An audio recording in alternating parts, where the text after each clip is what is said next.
Universal little theatre کی ادبی دنیا آپ کا استقبال کرتا ہے اور پیش خدمت ہے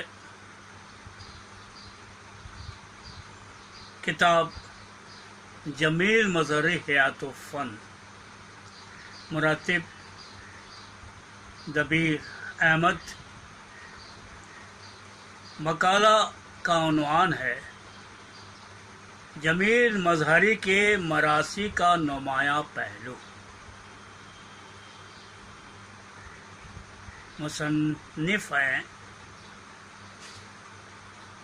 ایسوسیٹ پروفیسر شعبہ اردو، عالیہ یونیورسٹی کولکتہ، ڈاکٹر درخشاں زریں۔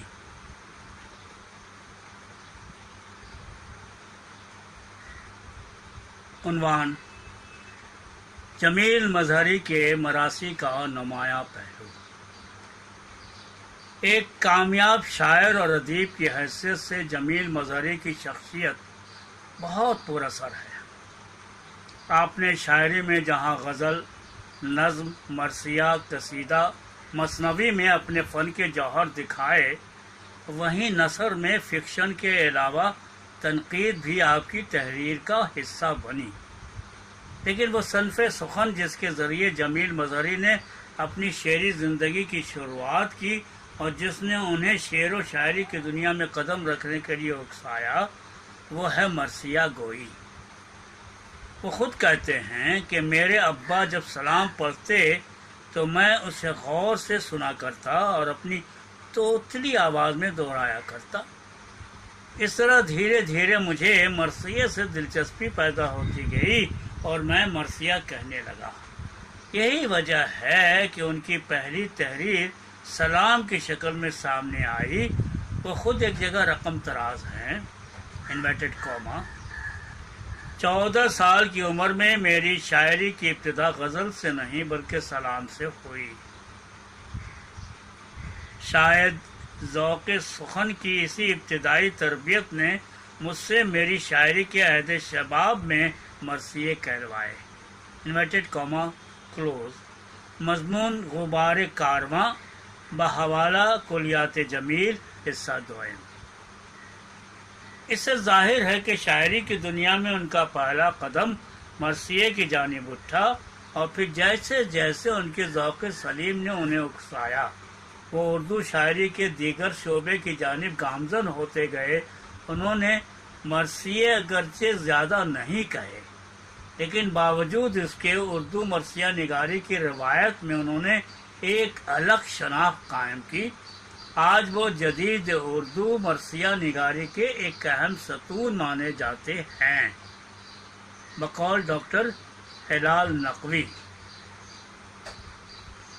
20ویں صدی میں انورٹڈ کاما 20ویں صدی میں فکری اعتبار سے جدید مرثیے کی سب سے بڑی اور سب سے سنجیدہ آواز علامہ جمیل مظہری کی ہے۔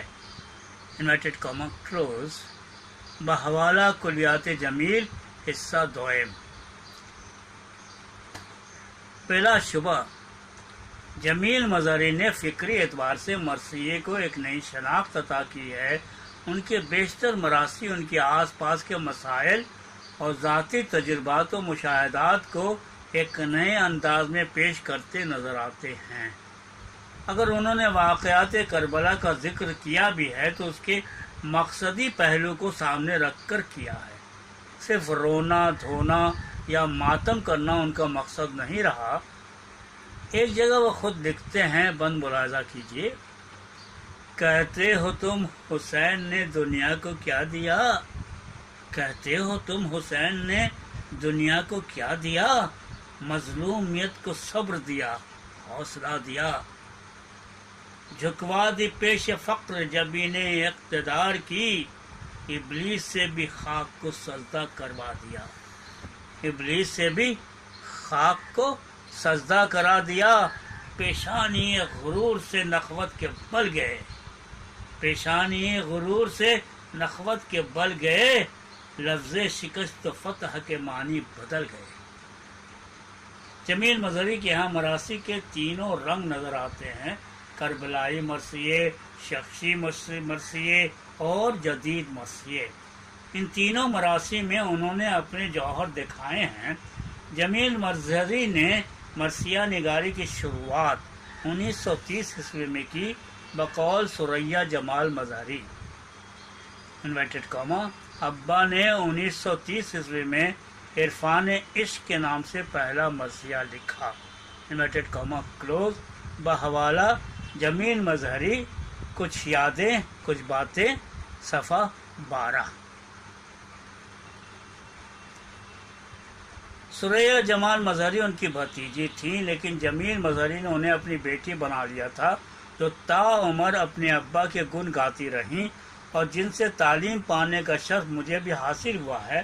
وہ مگدھ مہیلا کالج پٹنہ میں میری استاد تھی۔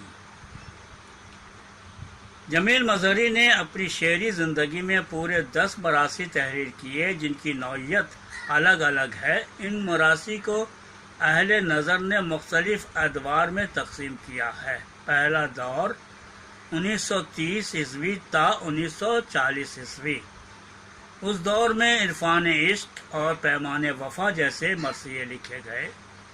دوسرا دور 1942 عیسوی تا 1951 عیسوی، عزم محکم اور مضراب شہادت اس دور کی تخلیقات ہیں۔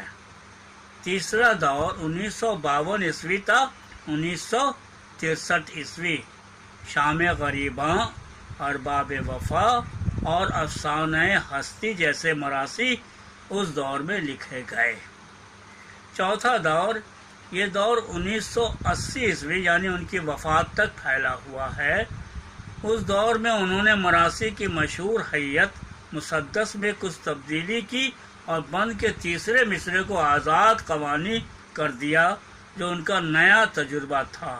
ان کے آخر کے 3 مراثی اسی حیت پر مبنی ہیں۔ بطور مثال اس کا ایک بند ملاحظہ فرمائیں۔ یہ کس کی تشنگی سے ہے سیراب کائنات، یہ کس کی ٹھوکروں سے بہے دجلہ و فرات، یہ کس کی مٹھیوں میں انا مہر ماہ کی، ہے کس کی انگلیوں کے تلے نبض شش جہات، یہ کس کے گرد رحمت حق گھومتی رہی، تاریخ کس کے نقش قدم چومتی رہی۔ مذکورہ بند کا تیسرا مصرع قافیے سے آزاد ہے، اسے دیکھا جا سکتا ہے۔ جمیل مظہری کے مرثیوں کا پہلا مجموعہ عرفان جمیل 1969 عیسوی میں صفدر حسین نے لاہور سے شائع کیا۔ دوسرا مجموعہ وجدان جمیل 1978 عیسوی میں سامنے آیا۔ ان مجموعوں میں کربلائی، شخصی اور جدید مرثیے تینوں شامل ہیں۔ شخصی مرثیے میں گاندھی، نہرو اور آزاد جیسی شخصیات پر مرثیے کہے اور کربلائی مرثیے لکھے تو اسے نئی معنویت کے ساتھ ہمارے سامنے پیش کیا۔ کربلائی مرثیے کی خوبی یہ ہے کہ انہوں نے واقعات کربلا کے بیان تک اپنی بات کو محدود نہیں رکھا، بلکہ اپنی فکر اور فلسفے سے اس واقعہ کے مقصدی پہلو کو اجاگر کرنے کی کوشش کی اور اسے نئی معنویت عطا کی۔ ان کے ہاں مراثی کے وہی پرانے لوازمات موجود ہیں، مثلا رزم و بزم، بین و ماتم، سپاہی و گھوڑا، یا پھر چہرہ، سراپا، رخصت آمد، رجز۔ لیکن ان سب کا حاصل مطالعہ صرف بین و ماتم نہیں اور نہ ہی رونا دھونا اس کا مقصد ہے، بلکہ اس کے ذریعے واقعات کربلا کے مقصد کو مزید واضح کرنا ہے اور اسے پراثر بنا کر ہمارے سامنے پیش کرنا ہے کہ اس سے ہمارے سماجی تقاضے پورے ہو سکے اور ہمارے تہذیبی سروکار کو جلا مل سکے۔ بقول مظہر امام انورٹڈ کاما، جمیل مظہری نے اپنے مرثیوں میں نوح و ماتم سے زیادہ واقع کربلا کے تاریخی مضمرات کو پیش نظر رکھا ہے اور شہدائے کربلا کے اظہار و قربانی، ان کی بلند حوصلگی اور حق و صداقت اور اصول پروری کے لیے جان سپاری کے جذبے کی زیادہ اہمیت دی ہے انورٹڈ کاما کلوز بحوالہ جمیل مظہری مونوگراف ساہتیہ اکیڈمی صفحہ 74۔ جمیل مظہری کے مزاج میں یہ تحریک علامہ اقبال، محمد علی جوہر اور جوش ملیح آبادی جیسے قوم کے راہبر سے آئی۔ اس وقت اقبال اور محمد علی کے بعض اشعار میں آواز جوش ملیح آبادی کے مراثی آواز حق اور حسین اور انقلاب میں مرثیے کے مقصدی مزاج کا احیا کیا جا رہا تھا۔ جوش نے اپنی تحریروں سے اعلان کر دیا تھا کہ انورٹڈ کاما واقع کربلا کو یاد کر کے اب صرف رونے دھونے سے کام نہیں چلے گا، بلکہ لوگوں کو باطل کے خلاف اب سینہ سپر ہونا ہوگا، انورٹڈ کاما کلوز۔ بحوالہ سہ ماہی رضائی ادب کراچی جوش نمبر مدیر حلال نقوی 2004 صفحہ 35۔ حضرت امام حسین کی قربانی ہمیں یہی درس دیتی ہے کہ چاہے سر قلم ہو جائے لیکن ہم باطل قوتوں کے آگے سر نہیں جھکا سکتے۔ جمیل مظہری کا مزاج بھی اسی تحریک کے تابع تھا، لہذا وہ لکھتے ہیں: ظلمت کدے میں ہند کے محشر بپا ہے آج، تہذیب اپنے خون سے رنگین قبا ہے آج۔ رفتار وقت مدعی ارتقا ہے آج، لیکن جو ہو رہا تھا وہی ہو رہا ہے آج۔ جن سے خودی جہاں میں ہے ارزاں اسی طرح، انسان کا غلام ہے انسان اسی طرح۔ زمانے کے انہی نئے تقاضوں کا استقبال کرتے ہوئے جمیل مظہری نے پیمان وفا، عرفان عشق، ارباب وفا اور افسانہ ہستی جیسے مراثی لکھے۔ جمیل مظہری کے سامنے پیش روؤں کے تحریک کے علاوہ ایک خیال اور بھی تھا جو انہیں کچوں کے لگا رہا تھا۔ وہ کہتے ہیں انورٹڈ کاما کوئی بھی آرٹ اجنبی ماحول میں زیادہ فروغ نہیں پا سکتا جب تک اس کو سماج سے جوڑا نہیں جائے۔ فردوسی کا شاہنامہ ایران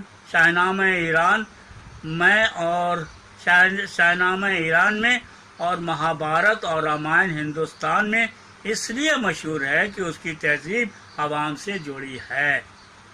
ہیومر یونان میں اپنے قومی غرور کے سہارے زیادہ مقبول اور زندہ ہوا۔ ادب عقیدے سے نہیں سماج سے زندہ اور مقبول ہوتا ہے، انورٹڈ کاما کلوز۔ انیس کی نامقبولیت کے اسباب رسائی ادب کراچی جون 1917۔ شاید ایسے ہی خیال کو ملحوظ نظر رکھ کر جمیل مظہری نے رضا کاظمی کو ایک مکتوب میں لکھا تھا، انورٹڈ کاما میرے مراثی میں تمہیں واضح طور پر یہ حقیقت دکھائی دے گی کہ میں نے مرثیہ کو قومی شاعری سے جوڑا، انورٹڈ کاما کلوز۔ جدید اردو مرثیہ صفحہ 118۔ اس بات کا اظہار طاہر حسین نے بھی ایک جگہ کیا ہے، لکھتے ہیں انورٹڈ کاما جب ہم جمیل مظہری کی مرثیہ نگاری پر نظر ڈالتے ہیں تو ان کے مراثی میں مومنین کو رلانے کے مقابلے جگانے کا جذبہ اور تصور جدید طرز تحریر سے ان کے لگاؤ اور انہماک کا پتہ دیتا ہے، انورٹڈ کاما کلوز۔ اردو مرثیہ میر انیس کے بعد طاہر حسین صفحہ 124۔ ان خیالات کے مد نظر جمیل مظہری نے حالات حاضرہ کا مطالعہ واقع کربلا کے تاریخی تناظر میں کرنا شروع کیا اور اپنے وقت کی باطل قوتوں کو کربلا سے عبرت لینا سکھایا۔ انہوں نے کہا کہ تم چاہو تو اپنے لو لشکر سے مجھے تہس نہس کر دو، لیکن یاد رکھو کہ حق اور سچائی کبھی باطل قوتوں سے ختم نہیں کی جا سکتی۔ اگر تم نے ایسی جرت کی تو آنے والا تم پر لعنت بھیجے گا اور ہمارے حق کا پرچم ہر جگہ بلند رہے گا۔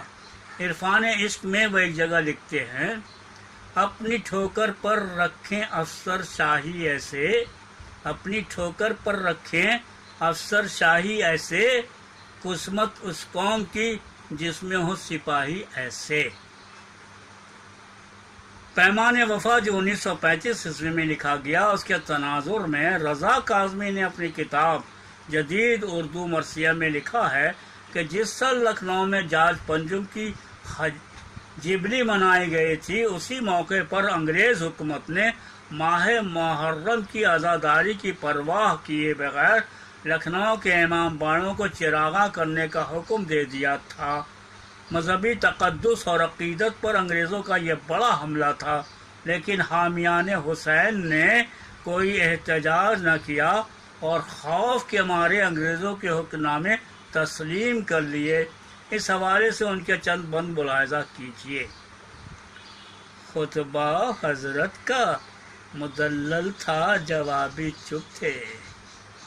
خطبہ حضرت کا مدلل تھا، جوابی چپ تھے۔ عملے سود و زیاں کے حسابی چپ تھے۔ نظر آتی تھی انہیں اپنی خرابی، چپ تھے۔ انتہا ہے کہ پیغمبر کے صحابی چپ تھے۔ گونج کر رہ گئی دوسرا کی آواز، ایک بندہ نہ اٹھا سن کے خدا کی آواز۔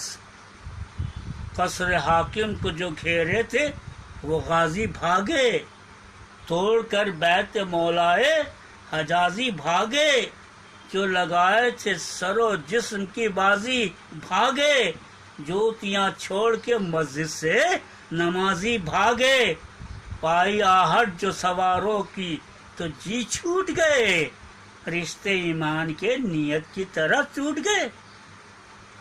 قوم کی ایسی ہی تساہلی کو جمیل مظہری نے اپنے مرثیوں میں اپنی تنقید کا نشانہ بنایا ہے اور کہا ہے کہ ہماری تہذیب باطل کے سامنے سینہ سپر ہونا سکھاتی ہے، سر جھکانا نہیں، سجدے میں سر کٹانا سکھاتی ہے، جوتیاں چھوڑ کر مسجد سے بھاگنا نہیں۔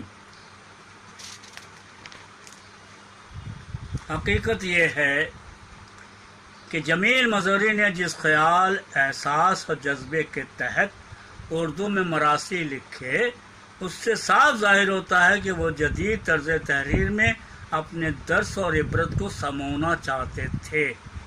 اس کے لیے انہوں نے واقع کربلا سے علامت اخذ کی اور اپنے افکار کو پیش کیا، لیکن روایتی بیانیہ سے اپنا دامن بچا نہ سکے۔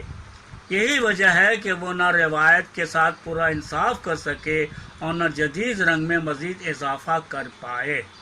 حالانکہ آپ کے خیال اور تیور سے اس کی مضبوط توقع تھی، لیکن روایت سے مروب ہو کر انہوں نے اپنے آپ کو روایت اور جدید کے بیچ میں لا کھڑا کیا اور وہ خالص جدید پہچان سے قاصر رہ گئے۔ باوجود اس کے انہوں نے اردو مراثی کی جو خدمات انجام دی ہیں اور عصر حاضر میں اس کی قدر و قیمت کے تعین میں جو وسائل فراہم کیے ہیں، وہ ناقابل فراموش ہیں۔ جمیل مظہری نے شاعری کو اظہار خیال کا ایسا وسیلہ بنایا جس میں آپ اپنے دل کی دھڑکنیں صاف سن سکیں۔ ایک جگہ وہ خود لکھتے ہیں انوائٹڈ کاما، شاعری صرف اپنے دل کی دھڑکنوں کو گننے کا نام نہیں، شاعر وہی ہے جو دوسروں کے دل کی دھڑکنوں کو بھی اپنے اشعار میں سمو سکے۔ Inverted comma close. بلا شبہ اشعار میں سمو سکے، بحوالہ کلیات جمیل مظہری حصہ اول۔ بلا شبہ ان کے مراثی اس بات کی گواہی دیتے ہیں جو واقعات کربلا کی صرف عکاسی ہی نہیں کرتے، بلکہ اس میں ہم اور آپ کے دل کی دھڑکنیں صاف سنی جا سکتی ہیں۔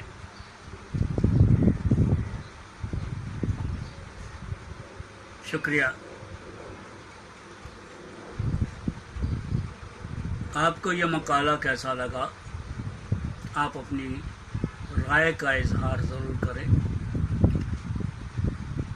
جیسا کہ آپ جانتے ہیں کہ میں نے جو یہ ادبی سلسلہ شروع کیا ہے صرف ان لوگوں کے لیے جو لوگ اردو کو پسند کرتے ہیں، اردو کی مٹھاس، اس کی شیرینی سے اس قدر دلچسپی رکھتے ہیں کہ ہر وقت ان کی خواہش رہتی ہے کہ وہ اردو میں کیا چھپ رہا ہے، اردو کے مصنفین کیا سوچ رہے ہیں، کس طرح کی ناول آ رہے ہیں، کیسے افسانے آ رہے ہیں، کیسی کہانیاں لکھی جا رہی ہیں، کیسی نظمیں لکھی جا رہی ہیں، کس طرح کی غزلیں کی جا رہی ہیں، ان تمام چیزوں کو جاننے کی انہیں خواہش رہتی ہے۔ میں صرف یہ انہی کے لیے پڑھتا ہوں، لیکن ان سے ایک گزارش ہے کہ اگر آپ کو اردو سے اس قدر محبت ہے تو آپ پہلی فرصت میں ہی اردو سیکھ لیں۔ اردو سیکھ کر کے جب آپ خود سے اسے پڑھیں گے تو آپ کو اس کا مزہ کافی ہی اچھا لگے گا اور دوبالا ہو جائے گا۔ مجھ سے پڑھتے وقت بہت ساری غلطیاں رہ جاتی ہیں، اس کے لیے میں آپ تمام حضرات سے جو سن رہے ہیں ان سے معافی کا خواہشگار ہوں، مجھے معاف کیجیے گا۔ تو اب اجازت دیجیے، اردو یونیورسل لٹل تھیٹر کی یہ ادبی دنیا کو آپ نے کیسے لیا ہے اور یہ سلسلہ آگے چلنا چاہیے کہ نہیں چلنا چاہیے، اس کی رائے بھی آپ مجھے دیں تاکہ میں آپ کو اور زیادہ پریشان نہ کروں۔ تو دوستو اب اجازت دیجیے، اللہ حافظ۔